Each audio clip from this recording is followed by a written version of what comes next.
बार एक मूर्तिकार ने भगवान से कहा, हे परमात्मा, तू भी कलाकार है और मैं भी कलाकार हूँ। हे प्रभु, हे परमात्मा, तू भी कलाकार है और मैं भी कलाकार हूँ। क्यों? क्योंकि तूने असंख्य पुतले बनाकर इस धरती पर भेजे हैं और मैंने असंख्य पुतले बनाकर इस धरती पर बेचे हैं। लेकिन अंतर क्या है? तेरे बनाए हुए पुतले आपस में लड़ते हैं, लेकिन मेरे बनाए हुए पुतलों के आगे लोग शीश झुकाते हैं, लोग शीश झुकाते। अंतर इतना है।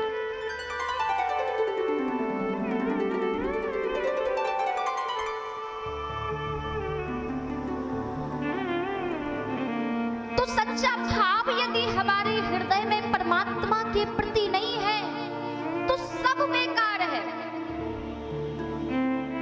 सारा भजन, सारा पैसा, सारी सत्ता, सारी सौंदर्यता, सारा ऐश्वर्य, सारा वैभव सब बेकार है अगर हमारा हृदय परमात्मा के प्रति सच्चा भाव नहीं है, सच्चा प्रेम नहीं है। क्योंकि लोग कहते हैं कि जिस तरह भगवान ने कर्मावाई का खिचड़ा खाया है, क्या मेरे भी घर भगवान आएंगे, मेरा भी खिचड़ा खाएंगे?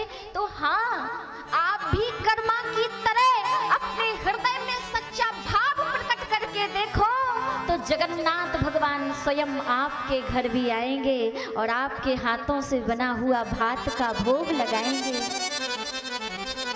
ये भक्ति ही तो है, ये भाव ही तो है, श्रद्धा ही तो है।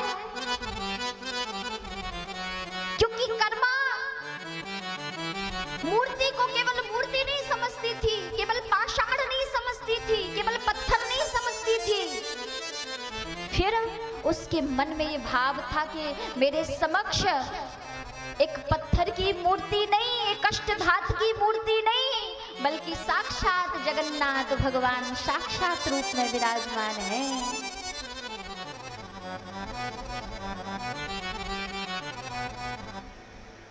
तो भगवान तो आज भी आने के लिए तैयार हैं, लेकिन हमारे मन की भावना नहीं है, हमारे मन में सच्चा प्रेम नहीं है, सच्चा भाव नहीं है। कि कौन कहता है तो भगवान तो आज भी खाने के लिए तैयार है, लेकिन कर्मा की तरह हृदय में भावना होनी चाहिए। भगवान तो आज भी आने के लिए तैयार हैं, केवल भक्त की पुकार में वह द्रौपदी के जितना दर्द होना चाहिए, वह भाव होना चाहिए, वह प्रेम होना चाहिए, वह बुलाने की सामर्थ्य होना चाहिए। भगवान तो आज भी सोते हैं, लेकिन कोई वात्सल्य की प्रतिमूर्ति माँ यशोदा की जैसी सरस सरल माता चाहिए।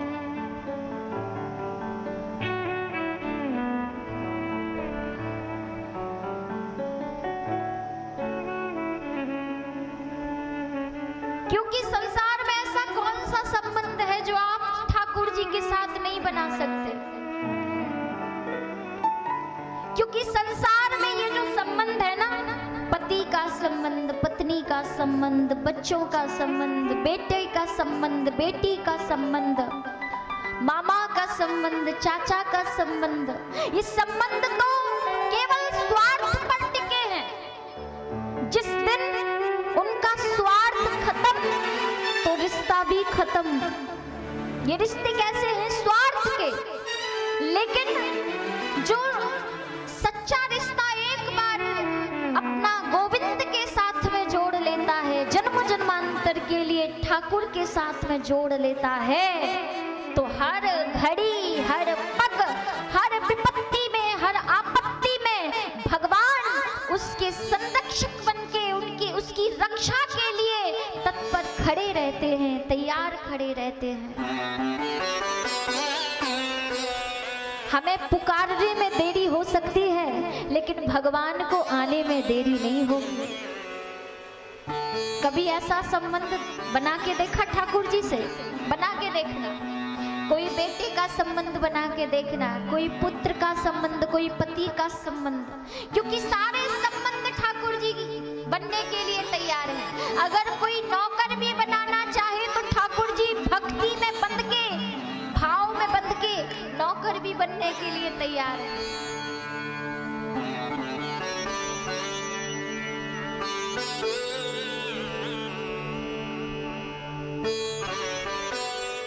कोई बनाने वाला तो हो।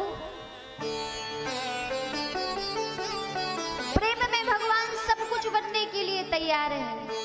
इसीलिए संबंध जोड़ो तो केवल भगवान के साथ में, क्योंकि गोविंद का एक रिश्ता ऐसा है जो संसार में कभी धोखा नहीं देगा, क्योंकि ये रिश्ता निस्वार्थ पर टिका है, स्वार्थ पर नहीं। और संसार में जितने संबंध हैं सब स्वार्थ पर टिके हैं, लेकिन गोविंद का एक संबंध ऐसा है जो केवल और केवल निस्वार्थ का। इसीलिए तुम्हें वो माता च पिता, तुम्हें वो बंधु सखा, तुम्हें वो विद्या द्रविड़म, तुम्हें वो सर्वम मम देव देवा। सर्वस्व आप ही तो है सरकार, आप ही तो है। माता भी आप, पिता भी आप, बंधु भी आप, सखा भी आप, गुरु भी आप, सब कुछ आप ही तो है।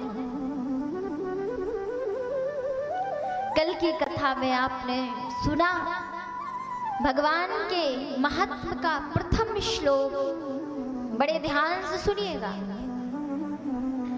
महत्व के प्रथम श्लोक में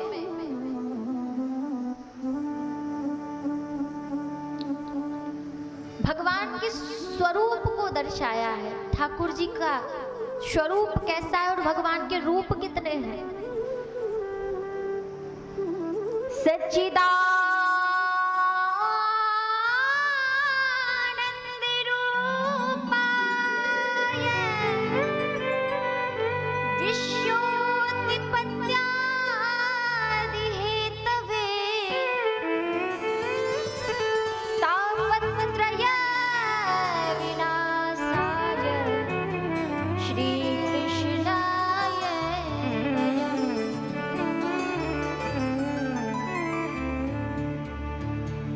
माताओं ध्यान से सुनिएगा, और ये जो माताएं उठ उठ के भाग रही हैं, हाँ,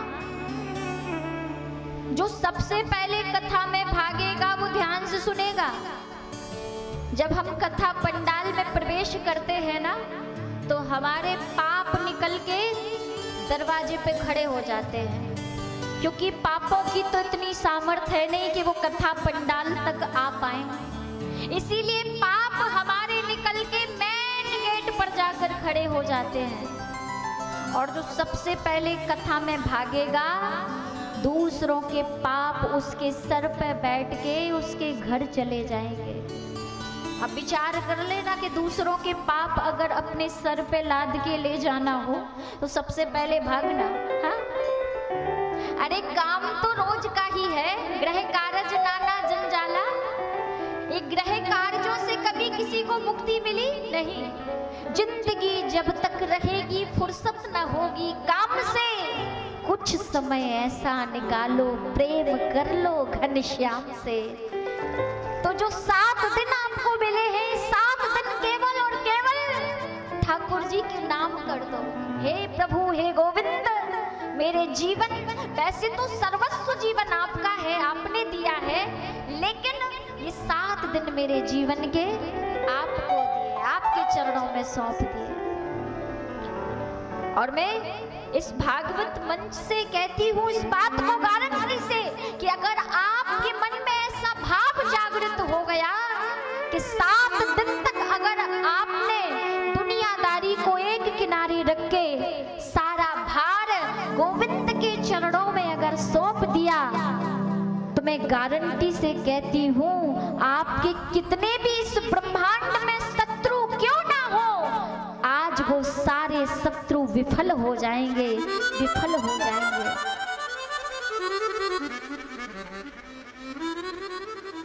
बस 7 दिन के लिए सारी चिंताएं गोविंद के चरणों में सौंप दो।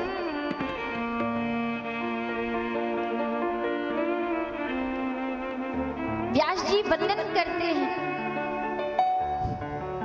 कि भगवान के रूप कितने हैं? 3। सच्चिदानंद रूपाय, सत्य, चैतन्य और आनंद।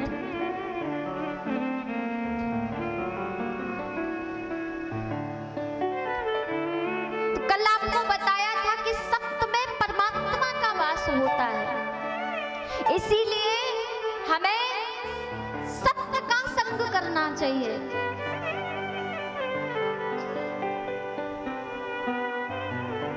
जीवन में असत्य का, झूठ का सहारा नहीं लेना चाहिए।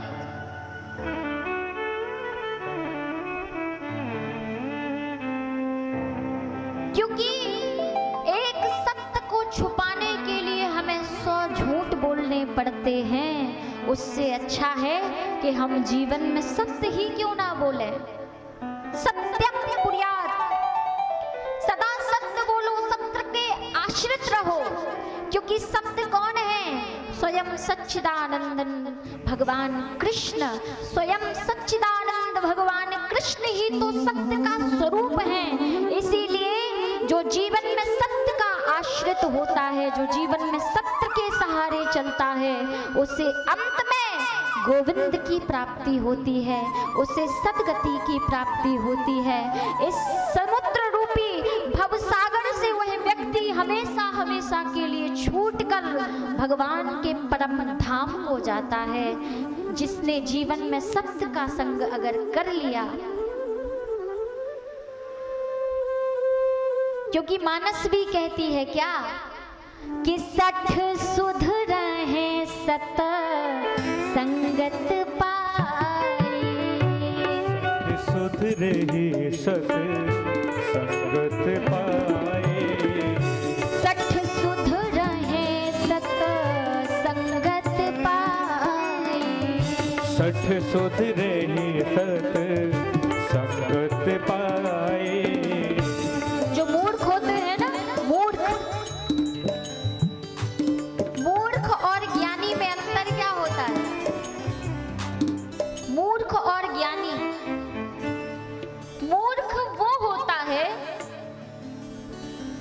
कि उसके सामने कितना भी बड़ा ज्ञानी क्यों ना बैठा हो, वो सर पटक पटक कर मूर्छित भी क्यों ना हो जाए, लेकिन वो मूर्ख समझने का प्रयास ही नहीं करता।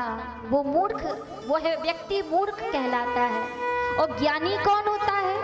ज्ञानी उसे कहते हैं जो अपने के आगे किसी की सुनता नहीं, वह ज्ञानी होता है।